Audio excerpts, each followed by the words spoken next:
네, 백운계 시사 1번지 2부 시작합니다. 매주 금요일은 여론조사 전문가 이은영 휴먼앤데이터 소장 모시고 1번지 여론 진행하고 있습니다. 최수영 메시지 컨설턴트, 박진영 대구 가톨릭대 특임 교수와 함께합니다. 자, 앞부분에서 골든크로스 또 아주 매우 붙은 그런 여론조사 결과 살펴보고 왜 이런 일이 일어났는가 짚어봤는데, 일단 가족 리스크, 이게 큰 이유가 됐습니다. 소장님, 그러면 혹시 여론조사를 하면서 후보 배우자나 관련자 사생활 뭐 이런 것들이 어떤 영향을 미치는가, 이런 것도 혹시 있습니까, 조사가? 네, 조사가 있고요. 일단 검증, 배우자의 검증이 필요하냐, 이 조사도 있어요. 예. MBC가 코리아 리서치랑 한 조사나 이번 쿠키뉴스와 한길리서치 조사를 보면 10명 중 7, 8명은 다 검증이 필요하다. 해야 된다. 네. 그리고 이 배우자 또는 그 선거 캠프 관련자의 과거 사생활이나 발언이 표심에 영향을 미칠 것 같냐, 이거에 대해서는 지지율에 영향을 미친다가 66.2%가 나왔고요. 영향을 미치지 않는다가 32.3%가 나왔습니다. 그래서 상당히 지금 영향을 미친다라고 보고 있는 상황이죠. 자, 그러면 먼저 이 부분을 한번 우리 생각을 해보죠. 후보 부인, 대선 후보의 부인에 대한 검증이 과연 필요한가? 그리고 해야 된다면 어디까지 해야 되는가 하는 건데, 이와 관련해서 김종인 위원장 그리고 또 이수정 상임위원장이 한 말이 있습니다. 대통령 뽑지 부인 뽑냐, 이런 얘기합니다. 그러면은 부인에 대한 검증을 그렇게까지 열심히 해야 되느냐, 이렇게 보이는데, 먼저 그 발언에 대해서 박진영 교수는 어떻게 생각하십니까? 잘못된 발언입니다. 부인은 분명히 검증해야 됩니다. 대통령은 행정부의 수반이 아니고 국가의 원수 지위까지 가지게 됩니다. 그렇기 때문에 가족이 같이 들어가서 이 청와대에 근무하는 거거든요. 총리하고는 다릅니다. 그렇기 때문에 검증해야 되는 거고요. 첫 번째는 이 대통령과 관련되는 예산을 같이 공유합니다. 그리고 대통령이 일하는 과정에서의 정보를 같이 알 수 있는 상황도 벌어질 수 있습니다. 그런 상황이기 때문에 저는 후보자, 배우자에 대해서는 철저히 검증해야 된다, 그런 생각이 들고요. 미국 같은 경우에는 배우자에 관한 법률적 지위를 법적으로 규정을 하고 있습니다. 필요하다면 우리도 이제 그런 조치도 필요하다는 생각이 들고요. 다만 이 사생활 관련해서 거짓말이 아닌 범주, 뭐 성형이라든가 과거의 직업이라든가, 저는 그런 것들에 대해서 이야기하는 것은 적절치 않다, 그런 생각이 듭니다. 예. 최수영 컨설턴트, 메시지 전문가가 보시기에 김종인 총괄선대위원장이나 이수정 위원장의 그 발언이 대통령 뽑지 부인 뽑냐라는 그 메시지는 결국은 부인의 어떤 그 잘못이나 감춰야 되거나 피하고 싶은 부분이 있다는 것을 인정해버린 발언이라고 볼 수 있지 않나요? 그렇죠. 그거에 대한 어떤 막연하더라도 그거에 대한 위험 리스크를 인지하고 있었기 때문에 논점 회피 전략으로 저는 갔다고 보고요. 뭐 길게 얘기할 것도 없이 얼마 전에 여론조사를 했었어요. MBC하고 코리아 리서치가 조사를 했는데 배우자 검증 필요하냐라고 딱 물었습니다. 국민의 80.2%가 필요하다고 답했습니다. 대통령 가족이 갖는 유무형의 영향력을 고려한다면 이거는 당연한 검증 대상이죠. 이게 검증이 아니라고. 그러니까 사생활 영역, 그러니까 말하자면 그 개인의 뭐 기호, 취미, 그다음에 이런 것들에 대한 것을 빼놓고 나머지는 다 검증의 대상이죠. 왜냐하면 그로 인해서 발생할 수 있는 나중에 불확실성의 리스크를 제거한다는, 사전에 제거하고 검증한다는 측면에서 이걸 받아들여야지, 이걸 뭐 나를 사찰하냐, 터냐, 뭐 뒷조사냐, 이런 식의 접근 방법은 대단히 온당치 않고, 그거는 5년 동안 나라를 대표해서 대통령이 국정에 동반하지 않습니까? 근데 왜 검증을 피해야 된다고 저는 생각하는지 그걸 모르겠어요. 이은영 소장은 여성이시니까 네. 혹시 여성 입장에서 대통령 후보가 남성일 때 여성 배우자에 대한 검증 필요성 어떻게 생각하십니까? 저도 이제 필요하다고 보는데요. 근데 이제 그게 활동이 좀 영역이 다르기 때문에 저도 이번에 이제 좀 생각을 해보게 됐어요. 어느 정도까지 해야 될까? 이거는 과거 사례가 별로 없어서 저도 좀 이번 그 전체적인 대선을 보면서 좀 생각을 정리해야 되겠다, 이런 상황이고요. 지금 재밌는 조사가 하나 있습니다. 예. 뉴스토마토가 미디어 토마토에 의뢰해서 11일, 12일 날 이틀 조사했고 1038명 ARS 조사를 했는데, 김건희 씨 의혹이 사실일 경우에 지지율 후보를 바꾸겠냐 이랬더니 바꾸지 않겠다가 57%고요. 바꾸겠다가 30.1%. 문제가 있어도 네, 바꾸지 않겠다가 아직도 57.1로 많습니다. 다만 잘 모르겠다가 12.8이어서 여기가 중요한 것 같고요. 그리고 또 재밌는 게 이제 바꾸겠다라는 사람들이 누구냐 하고 봤더니 40대. 그다음에 무당파층, 그다음에 50대 중도층 요 층에서 바꾸겠다라는 의견이 있거든요. 예. 그런데 국민의힘 지지층에서는 바꾸지 않겠다가 84.2까지 올라가요. 이미 뭐 어떤 일이 있어도 안 바꾼다, 우리는 절대. 그냥 갈 거야. 그렇습니다. 그래서 이게 이제 김건희 씨 이 사안이 굉장히 지금 언론 보도가 크기 때문에 영향이 클 것으로 생각이 되지만 결국에는 보면은 결집 효과를 더 강화시킨다 이렇게 볼 수 있을 것 같아요. 그럴 수도 있겠네요. 네. 그러면 얘기가 나온 김에 어디까지 검증을 해야 되느냐 하는 부분인데 김건희 씨가 인터뷰하면서 그런 얘기를 했다고 해요. 그거 다 결혼 전에 일어난 일인데 그것까지도 검증을 해야 됩니까? 뭐 기자는 탈탈 털면 안 나오느냐 뭐 이런 말을 했는지 안 했는지는 또 지금 논란이 있으니까 그냥 버려두고 그리고 이준석 대표도 결혼 전의 문제인데 뭐 그렇게 하느냐라고 하는데 박진영 교수 결혼 전의 문제는 검증해서 뺄 필요가 있다 아니다 어떻게 생각하세요? 그게 애매합니다. 왜냐하면 우리 경력의 문제를 한번 말씀드려 볼게요. 이분이 지금 의혹이 있는 경력이 한 18가지 정도 되는데요. 경력이라는 게 축적되잖아요. 축적된다는 게 결혼 이후의 경력에 결혼 이전의 경력이 영향을 미친 겁니다. 결혼 이전에 허위 경력이 있었다. 그것이 축적이 돼가지고 결혼 이후에 다른 경력까지도 만들어지고 이분이 주로 이제 교육 쪽에 일을 했기 때문에 연속성상에 있는 거기 때문에 어디에서 뚝 잘라서 어디부터 안 한다 이렇게 하기가 쉽지 않습니다. 그런 측면에서 제가 보기에는 전체적으로 다 사회적 경력에 해당되는 부분은 들여다보는 것이 맞다. 그런 생각이 듭니다. 최수영 컨설턴트 의견 듣고 싶은데요. 뭐 저도 그거는 맞다고 생각합니다. 그러니까 다만 그러니까 저는 아까 이은영 소장님 말씀에 대단히 동의하는 지점이 전문가적 삶을 살아왔잖아요. 교육자 혹은 뭐 미디어 그러니까 이거 컨텐츠 기획 전시자. 근데 이런 것들이 허위로 쌓아온 경력이라면은 이거는 전문가라는 칭호를 들을 수도 없고 전문가 흉내를 내서도 안 되잖아요. 그러면 이거는 대단한 결격 사유죠. 그러니까 그것을 언제 시점으로 놓고 보느냐. 근데 하나가 쌓여서 둘이 됐고 둘이 쌓여서 네 개가 됐고 이런 식으로 계속 나갔을 텐데 그러면 이거를 정말 어디선부터 그러면 우리가 검증의 시점으로 보느냐. 굉장히 저는 그런 점에서 자기가 사적 영역 그러니까 뭐 기호 취미를 저는 빼놓고는 그거는 결혼 전의 영역이라도 우리가 한번 솔직하게 드러내고 여기서 단죄를 하고 평가라는 건 유권자들의 몫이고 그것을 정직하게 드러내는 건 저는 후보 그러니까 당사자의 몫이다. 뭐 저는 그렇게 생각합니다. 그런데 이은영 소장 이런 네. 부분도 생각을 해봐야 될 것 같습니다. 윤석열 후보가 해명하는 와중에 일부 그러니까 뭐 전체가 다 허위인 것은 아니고 뭐 약간 뭐 잘못된 부분이 있는 것 같은데 그런 정도를 가지고 그렇게 크게 문제를 삼느냐 네. 이런 뉘앙스의 얘기를 하지 않았습니까? 그런데 그 말을 하고 이렇게 보면 김건희 씨가 이렇게 쭉 그 여러 가지 뭐 증명서라든지 또 이력서를 통해서 보여줬던 그런 이력을 보면 조금씩 비틀어요. 네, 그러니까 맞습니다. 예를 들면 대학원도 네. 우리가 일반 대학원이 있고 특수 대학원이 네. 있잖아요. 뭐 어디가 더 좋다 나쁘다를 얘기하려고 하는 게 아니고 그런데 특수 대학원 과정을 밟았는데 일반 대학원인 것처럼 적는다든지 또 어디 학교도 뭐 교생을 했는데 교사를 한 것처럼 적는다든지 이렇게 조금씩 그리고 뭐 학교 이름마저도 뭐 약간 뭐 고치고 이런 부분이 나중에 본인은 뭐 돋보이게 하려고 그랬다. 그것도 죄라면 죄다라고 했는데 그렇게 조금씩 비틀어가는 것. 그래서 이제 성형 인생이다라는 얘기까지 나오는데 얼굴 고치는 거하고는 다른 얘기입니다. 이런 부분들은 좀 이상해요. 그렇죠. 저도 지금 뭐 같은 여성이고 저도 전문가의 길을 걷고 있는데 여기까지 이 자리까지 오기까지 저도 많은 좌절과 그 작은 거 하나 때문에 그 내가 하고 싶은 일을 못했던 게 너무 많았거든요.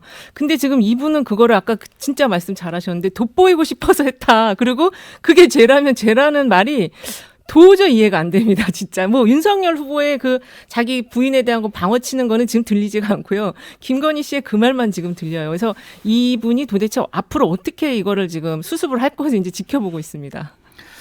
그러면서 지금 이 상황을 놓고 조국 사태를 떠올리는 사람이 꽤 많이 있습니다. 과연 정말 조국 사태 당시 윤석열 검찰이 들이댔던 그 잣대로 지금 이 상황을 들여다보고 똑같이 수사를 한다면 어떻게 될까? 그런 생각을 안 할 수가 없게 되는데 박지진 교수, 조국 사태 물론 뭐 표창장 하나 가지고 한 가족을 도륙했다 뭐 홍준표 후보가 했던 얘기죠. 네네네. 뭐 그렇게까지 그- 볼 수는 없겠지만 실제로 아직 시작도 안 한 겁니다. 어떻게 보면 표현이 그런 게요. 조국 장관 건에 대해서는 검찰이라는 수사하는 권력기관이 수차례에 대해서 엄청난 수사를 한 거고요. 현재 이 김건희 씨 문제가 관련해서는 수사가 아니고요. 언론이 취재를 한 수준입니다. 엄청난 차이가 존재하기 때문에 지금 현재 앞에서 말씀드린 것처럼 민주당에서 몇 가지 고소 고발을 했습니다. 거기에 대해서 수사가 이루어지는 상황까지 간다면은 또 어떤 일이 또 어떤 뭐 더 큰 일들이 저는 또 벌어질 수도 있다. 그런 생각이 들고요. 앞에 여기서 최근에 또 누구까지 소환이 됐냐면요. 신정아 씨까지 소환이 됐어요. 신정아 씨가 이 교육자로서 역할을 했지 않습니까? 예. 그때 수사하신 분이 윤석열 맞아요. 총장이랍니다. 아, 그런가요? 네, 맞아요. 예, 예. 네. 그러다 보니까 아마 부인에 대한 수사 압박이라든가 진실을 규명하라는 이야기는 더 거세질 것이다. 저는 그렇게 생각이 듭니다. 또 그런 일이 있었군요. 수사를 많이 했네요. 부산저축은행 수사도 하고. 대한민국 유명 수사는 다 하셨더라고요. 예. 최수영 컨설턴트는요. 그러니까 사실 정말 이게 윤석열 후보 같은 경우가 지금 이번 사태를 저는 제가 바라보는 이게 시각 자체가 굉장히 좀 제가 보기엔 좀 이게 좀 뭐라죠 경도돼 있다고 저는 생각을 해요. 그러니까 저는 제가 그 사실 그 교황 요한 바오로 2세가 이런 말을 했다 그러더라고요. 변명은 거짓말보다 더 나쁘다. 왜냐하면 변명이란 방어막을 친 거짓말이기 때문이다. 그러니까 저는 초기 대응이 굉장히 중요한데 실기를 자꾸 하는 것 같고 이런 점에서 저는 그 어쨌든 조국 사태와 비교를 한다면 사실은 이게 좀 아직까지는 거기까지 나가기 좀 애매하지만 윤론 안 부릴 수밖에 없다는 자꾸 대중의 예, 인식을 예. 확고하게 저는 이제 또 강화시키는 쪽으로 이 사태가 자꾸 가지 않을까. 그러면은 윤석열의 상징 자본이 사라지잖아요. 상징 자본이 사라진 다음에 뭘로 그럼 장사합니까? 예, 가족 리스크가 과연 대선 전국에 어떤 영향을 미칠지 생각해 보고 있습니다. 앞으로 또 어떻게 달라질지도 궁금한데요. 잠깐 전하는 말씀 듣고 이어가겠습니다. 1번지 여론 함께하고 계십니다. 이은영 휴먼앤데이터 소장, 최수영 메시지 컨설턴트, 박진영 대구 가톨릭대 특임교수 함께합니다. 자, 가족 리스크가 대선 전국에 어떤 영향을 미칠지 살펴보고 있는데요. 다음 주에는 또 어떻게 바뀔지도 궁금합니다. 앞부분에 김건희 씨 관련된 부분 살펴봤는데 이재명 후보는 지금 아들의 도박 의혹에 이어서 이번에는 또 성매수 의혹까지 불거졌습니다. 무슨 마사지 관련된 것을 글을 올린 모양인데요. 박진영 교수. 근데 그런 거를 왜 글을 올리죠? 난 참 이해가 안 됩니다. 그러게요. 참 저도 이해가 안 되는 상황인데 성매수 의혹 관련해서는 캠프 내부에서 사실이 아닌 걸로 이렇게 그래요? 이야기를 하고 있습니다. 예. 그리고 이제 도박 관련해서도 하나 좀 참 변명이 되는데 말씀드리고 싶은 게 게임머니로 500만 원이 실제 돈으로는 뭐 한 1, 20만 원밖에 안 된답니다. 이제 그런 측면이 있다는 것도 좀 이해를 해주셨으면 좋겠고요. 그럼에도 불구하고 뭐 변명의 여지가 없이 저는 잘못된 부분이다. 그런 생각이 들고요. 다만 이제 우리 사회에서 느끼는 것이 이 부인의 문제와 자녀의 문제가 좀 인식의 차이는 조금씩 있는 것 같습니다. 어떻게 더 클까요? 부인의 문제가 훨씬 좀 더 크겠죠. 그럴까요? 예. 그런 부분이 있고 이제 자녀의 문제는 공동 책임이라기보다는 교육이 잘못됐다. 내 자식 교육 잘못했다. 이런 식으로 우리가 보통 하고 넘어가지 않습니까? 근데 부인의 문제를 내가 부인 교육 잘못했다. 이렇게 할 수는 없지 않습니까? 부인 문제는 공동 책임인 것처럼 느껴지고 자녀의 문제는 교육의 문제인 것처럼 느껴지는 그런 차이가 있기 때문에 저는 물론 나쁘게 작동을 하겠지만 크게 여론조사가 팍 빠진다거나 그런 상황까지는 가지 않을 거라 이렇게 보여집니다. 그 박진영 교수의 이재명 후보 편드느라고 그런 얘기하겠지만 거꾸로 얘기하는 사람들도 있을 수 있어요. 그렇죠. 자녀야 아버지가 엄마가 책임지고 잘 키워야 되지만 마누라를 어떻게 할 거냐 이런 얘기도 할 수 있을 거 그 아니에요. 말씀도 맞습니다. 예. 그런데 최수영 컨설턴트 저는 그 이번 이재명 후보 아들 관련해 가지고 정말 이해가 안 되는 게 예를 들어서 온라인으로 도박을 했다고 칩시다. 그건 좀 은밀하게 이렇게 그렇죠. 감추고 싶은 부분이 아닌가요? 그걸 왜 자랑을 하냐고. 요즘 저는 젊은 친구들이 이제 이른바 관종이라는 표현을 쓰잖아요. 뭐 이제 관심종자라는 이제 우리가 약어라는 건 다 알고 있는데 뭔가 주목받고 싶어하고, 그러니까 은밀한 사적 영역 공간에서 나만이 알 수 있게끔 하는 게 통상 저희가 갖는 그런 생각인데, 그 벗어나는 것들은 그 은밀함조차도 과시하고 싶어하고 뭔가 남에게 노출하고 싶어하는 그런 이제 그 욕망들이 작동하고 있는 것이 아니냐는 건데, 저는 어쨌든 이해가 안 돼요. 그러니까 저도 그러니까 아들 그러니까 자녀 문제도 중요할 수밖에 없는 거는, 우리가 부모는 자식의 거울이라고 합니다. 예. 결국 그러니까 하나의 가족이라는 공동체 안에서 자녀가 가장 보고 배우고 인생의 첫 코치이자 멘토가 결국 부모일 수밖에 없어요. 그렇다면은 이 문제에 대해서 물론 사과를 하고 머리 깊이 숙였지만, 그럼에도 불구하고 어쨌든 뭐 사과는 했었더라도 대중이, 국민이, 유권자가 어떻게 과연 받아들일 것인가의 문제는 이제 논외로 좀 해야 될 것 같고요. 옛날 이회창 후보가 기억 좀 나는데 1997년 첫 출마했을 때 보수 정당에서 이렇게 완벽한 경력을 가진 후보가 나왔다고 그냥 난리가 났었는데, 결국 사실이 아니었던 아들의 병력 비리 의혹 한 방에 무너졌어요. 그러니까 사실은 자녀 비리가, 그러니까 자녀 의혹이 갖는 파괴력을 좀 상징적으로 보여준 문제이기 때문에 이런 점도 한번 고려해 봐야 된다고 생각합니다. 이은영 소장께서는 네. 이재명 후보의 이 아들 관련된 부분이 어떤 영향을 미칠 것 같습니까? 그러니까 아까 이제 부인의 그게 더 예. 영향을 미칠 거로 보셨는데, 사실은 이게 이번 그 선거에서의 두 배우자나 자식의 그 미치는 영향이 과거하고 완전히 다른 패턴이에요. 아. 왜냐하면 이제 자식 같은 부분은 아까 우리 최 컨설턴트님 말씀하신 어렵죠, 것처럼 그냥. 네. 체크합시다. 그 공정의 이슈, 병역 관련한 것 때 이제 영향을 크게 받았던 거거든요. 근데 지금 이 이재명 후보 아들은 그런 문제가 아니고 개인의 일탈 문제예요. 그래서 그리고 이게 도대체 지금 이거 영향을 미칠 건지 말 건지도 궁금한데, 지금 아까 이제 진행자님께서도 말씀하신 왜 그거를 이렇게 드러낼까? 근데 저희가 그것도 전문가랑 같이 진짜 얘기를 많이 해봤거든요. 예. 익명성에 기대했기 때문에 막 그런 걸 쓴 것이다. 그리고 지금 채권님 말씀처럼 자기를 좀 우리 아빠 이런 사람인데 이거를 계속 쓰다 보면은 결국에 내 존재가 알려진다는 거예요. 그거를 좀 재미 삼아서 했다, 이런 얘기도 있어서, 어쨌든 이게 지금 우리가 기성세대가 지금 전혀 경험하지 못한 이 예. MZ 세대의 이런 문화적인 것을 우리가 선거에서 지금 보고 있어서, 이게 어쨌든 빨리 사과했기 때문에 저는 크게 오래갈 사항은 아니라고 보고는 있습니다. 하여튼 다른 건 몰라도 2030이 이번 선거에 영향을 미친다는 것은 이재명 후보 아들로도 판명이 되고 있어요.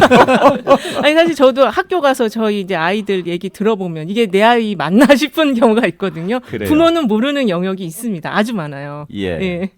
사실 그것도 한번 지적을 할 만한 게, 이재명 후보 즉각 사과했지만 또 그 아들도 이런 일로 10년을 끼쳐드려서 또 사과한다고 그렇게 올렸는데, 솔직히 내 개인적으로는 그 글은 진정성이 없어 보입니다. 시키니까 썼겠죠. 시키니까 쓴 것 같아요. 아직도 뭘 잘못했는지 잘 모르는 것 같아. 그럴 수 있는 거 아닌가 이래 생각하는 것 같은데. 네, 맞아요. 지금 어디 회사 다니는 거죠? 네, 회사 다니는 젊은 친구가 그렇게 거기에 대해서 좀 표현이 그렇습니다. 개념이 좀 부족하다. 예. 이런 느낌이 저도 좀 이해가 안 됐어요. 이제 다만 앞에서 말씀하신 것처럼 이게 아버지의 어떤 지위가 동원된 듯한 느낌을 주는 그런 권력형 비리가 아니지 않습니까? 그냥 개인의 일탈이기 때문에 저는 법률적 단죄가 필요하다면 단죄하고 예. 그 정도 선으로 끝날지 않을까 이런 생각이 들고요. 반대로 이제 말씀하신 이해창 후보 같은 경우 억울하지만은 아버지의 권력에 의해서 아들의 이 그렇죠. 병역이 면제된 것 같은 그런 느낌을 줬었거든요. 윤석열 후보도 사실 마찬가지입니다. 어떻게 보면은 김건희 씨가 하고 있는 사업의 도움이라는 것이 이 부군의 지위가 영향을 받지 않았겠는가라고 우리가 의심을 하고 있는 부분이거든요. 그런 부분에서 좀 차이점은 존재하는 것 같습니다. 그런 차이가 있는 것 같아요. 네. 그러니까 윤석열 후보는 무엇보다도 공정이라고 하는 그 자신의 가장 큰 면류관이 자신의 발목을 잡는 것이 족쇄가 될 수도 있는 그런 상황이고, 이재명 후보가 평소에 교육이 세상에서 가장 중요하다, 자식이 잘 돼야 그건 가장 훌륭한 일이다, 이렇게 이야기했다면 좀 다르겠지만 그렇지는 않았으니까. 그러면 이제 다음 주까지 계속 될지도 궁금한데 이은영 소장께서는 어떻게 전망하세요? 일단 뭐 그 선대위나 이런 쪽에서 우리 방송을 듣는다면 바로 이제 사과를 준비할 거예요. 그러면 일단은 좀 큰 불은 끌 수 있다. 이 김건희 씨 관련한 리스크는. 그리고 이재명 후보는 지금 이제 이 골든 크로스가 나왔기 때문에 이제 우리가 이제 산토끼를 잡으러 가자 이럴 수 있거든요. 근데 지금 요 정도 상황으로 산토끼를 잡으러 가기엔 좀 위험합니다. 그래서 아직 더 집토끼를 더 다져야 된다. 산토끼 안에 이미 집토끼였던 산토끼들이 있거든요. 그래서 그걸 더 다지는 게 중요할 것 같습니다. 그런데요, 집토끼, 산토끼 이거 좀 바꿀 수 있는 말이 없을까요? 우리라도 한번 매주 금요일 날 만나서 1번지 여론 하니까 연구를 해봅시다. 왜냐하면 이게 자꾸 유권자들을 토끼라고 부르잖아요. 네, 이건 난 예의가 아닌 것 같아요. 저도 참 이거 얘기할 때마다 좀 표현이 좀 그렇습니다만 저 조건절은 다른데 그래도 또 그 표현 써요. 그만한 표현이 별로 없어서 없어요. 그렇긴 한데 예. 혹시 영어로도 뭐 그렇게 나오나요? 그런 건 아직 저도 좀 찾아봐야 되겠어요. 외국에서는 정말 그 지지층 또는 아직 확실하게 지지를 정하지 않은 중도층, 우리 이른바 산토끼 이걸 뭐라고 하는지 교수님이 좀 찾아봐요. 찾아보겠습니다. 예. 네네. 아니면 제가 만들어서라도 오겠습니다. 네. 그래요. 다음 주는 우리라도 좀 좋은 표현을 찾아가지고 예. 알리면서 바꿔봅시다. 예. 유권자가 토끼는 아니잖아요. 그렇죠. 신성한 주권자신데. 네. 예. 다음 주에 이 부분이 어디까지 갈 것으로 전망하시는지요? 저는 뭐 당분간 이어질 거라고 봅니다. 당분간 이어지는데 보니까 그 윤석열 후보 캠프가 좀 분리되어 있는 것 같아요. 아직도 이 김종인 비대위원장을 중심으로 한 이 상황실, 전략실 팀들과 기존에 만들어져 있던 캠프가 소통이 안 되고 있고 또 흔히 하는 뭐 윤핵관이라는 분이 없어지는 건 아니거든요. 사실은 측근이라는 게 그분들이 이 김건희 씨 등 가족들과 소통하면서 갖고 있는 생각들 이 생각에 차이가 존재하고 있는 것 같습니다. 여론을 잃는 방법에서 예. 그렇기 때문에 저는 당분간 좀 지속되지 않을까 그렇게 보여집니다. 당분간 지속되었으면 하시는 거죠? 저는 사실 좀 전에 깜짝 놀랐어요. 단어 듣다가 상황실이라고 그랬는데 저는 상왕실로 들어서 아니 상왕실이라는 그 부서가 순간적으로 제가 놀랐는데 잘 들어보니까 상황실이더라고요. 저는 그 윤석열 후보가 이런 슬로건을 내걸었잖아요. 그 불려서 나온 대통령, 그러니까 국민이 네, 국민이 불러서 나온 그럼 자기 이제 이유를 좀 입증을 해야죠. 근데 제가 보기에 사과 논란이, 그러니까 사과를 하지 않는 한 이 논란은 계속될 수밖에 없고, 그 다음에 민주당은 아마 준비된 3탄, 4탄을 계속 꺼내들 겁니다. 그러면은 끊고 가지 않는데 출구 전략을 안 쓰는데 이게 어떻게 출구가 나오겠습니까? 그러니까 저는 그러니까 아마 윤석열 후보의 지점도 고민의 선대의 지점이 그럴 거예요. 어느 선에서 끊고 갈 것인가. 그러니까 지금 끊었다가 또 계속 나오면서 그럼 연이어 사과로 계속 갈 것인가. 이런 부분도 아마 전략적 고민하는데 그럼에도 불구하고 한 방에 센 사과, 정말 제대로 된 사과를 통해서 어쨌든 차후에 오는 리스크도 아까 지지층 50%는 안 바꾸겠다 그랬잖아요. 네. 그럼 그걸 믿고 조금 더 본인들이 좀 중도를 향한 구애를 하는 게 맞다. 저는 그렇게 생각합니다. 소장님이 이제 네. 김건희 씨 등판도 매우 궁금해졌어요. 과연 그렇죠. 언제쯤 등장할 수 있을까? 등장하면 어떻게 될까?